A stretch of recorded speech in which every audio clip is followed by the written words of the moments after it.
I'm David Frazier, aka the Market Monk.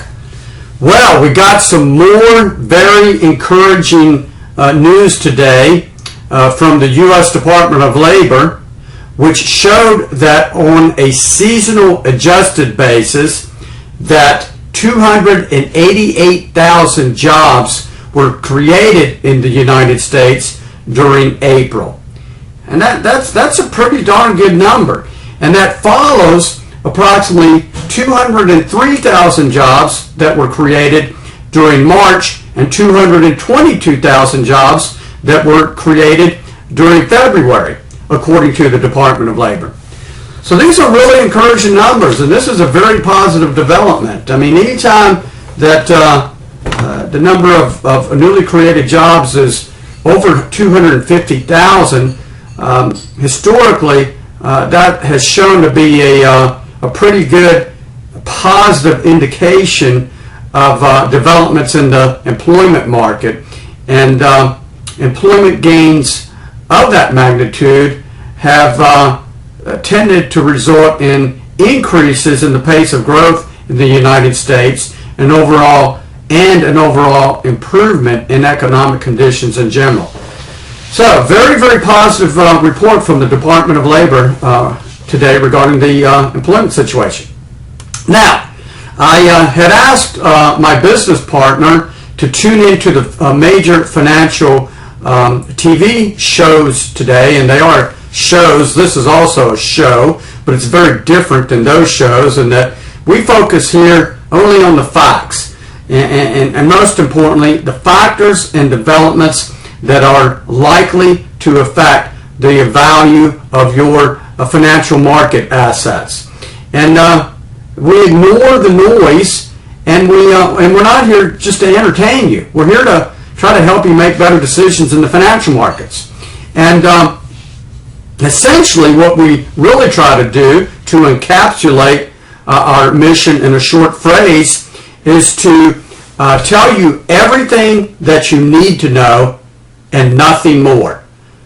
And because of that, sometimes this show might be only a few minutes in length, and sometimes it might be 20 minutes or even 30 minutes, possibly even longer than that when we get into reviewing charts with you, showing you charts of economic indicators that we follow on a regular basis.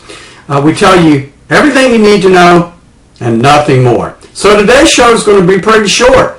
I'm going to make a few more comments regarding the employment situation, and then we'll wrap up today's show.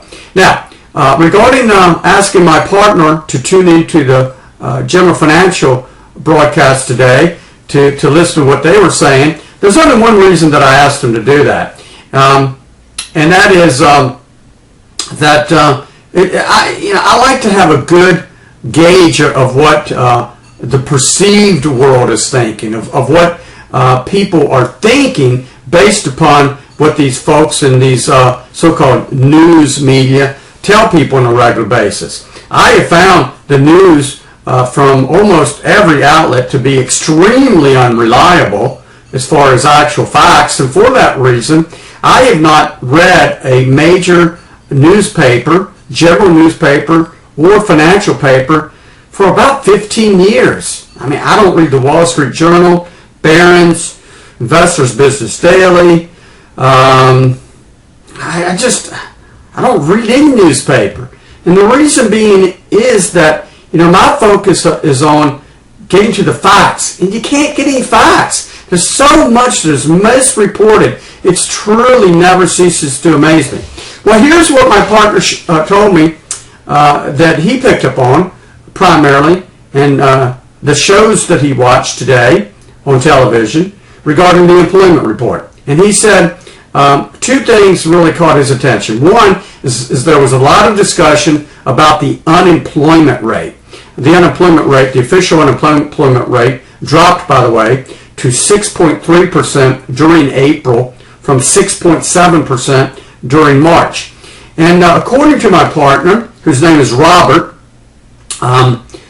there was a lot of discussion regarding the unemployment report and whether or not it was as good as the numbers had suggested.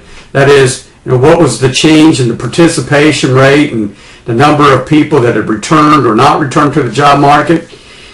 And I said to myself, as I said to him, gee, it never ceases to amaze me.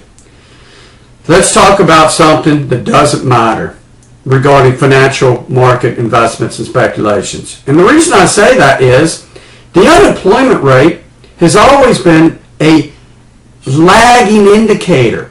In other words, it has no leading economic value.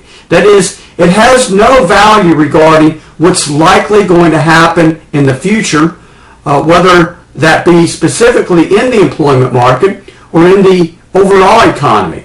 So I don't even pay much attention. I pay almost no attention to the unemployment rate. I don't care what the unemployment rate is regarding my financial market investments and speculations and how I advise others to allocate their money in the financial markets. Instead, I pay attention to the factors that matter. And what matters is the employment report. Now, the employment report is more of a coincident indicator. It really doesn't have much leading value either, but it's better than a lagging indicator. And this was a big increase that I just mentioned. 288,000 jobs created on a seasonal basis during April. Secondly, my partner told me that there was a lot of discussion regarding the employment report and the jobs that were created, whereby most of the so-called experts that he listened to on the shows that he watched today had commented on how most of those jobs were in low-paying industries. Well, here we go again. Well, guess what? The data does not support those comments. Completely untrue. Now, it is true that retail trade jobs accounted for approximately 12% of all jobs that were created on a seasonal adjusted basis. These aren't actual jobs. These are seasonally adjusted, by the way, during April. And that approximately 10% of all jobs were created in the leisure and hospitality industry. So in total, if we combine those two industries, that's almost 22% of all jobs were created during April in either the retail trade or the leisure and hospitality industry. And those jobs are pretty low-paying jobs relative to most other jobs. But here's what's more important. We got to look at those. If we go back a year ago, more than 50% of jobs of all jobs were created in those low-paying industries. More than 50% of all jobs for several months in a row if we go back a year ago. So the fact is that 22% is a lot lower percentage of low-paying jobs than what it was in the past. And that percentage of jobs creating those low-paying jobs has been trending lower for several months now.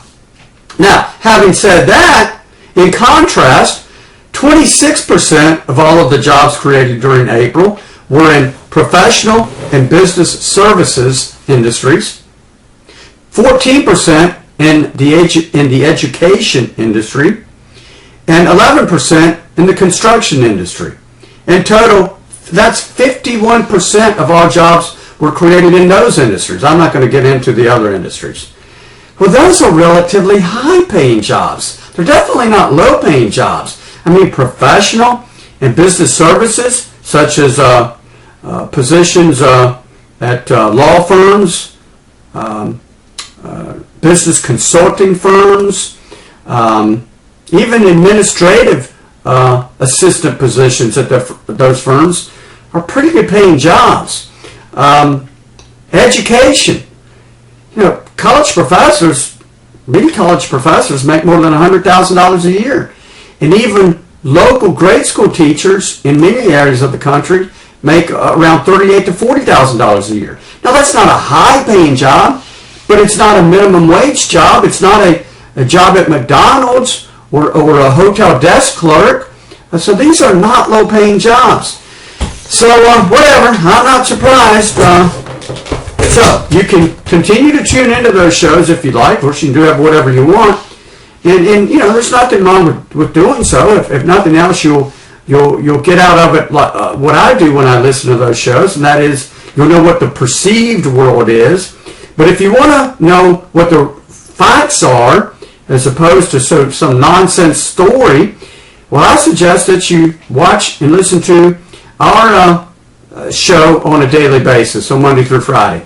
I'm going to leave it at that, and just wrap it up by saying one more thing, or reiterating, very positive employment report today, and economic statistics in general have been very positive over the past several weeks and even over the past few months.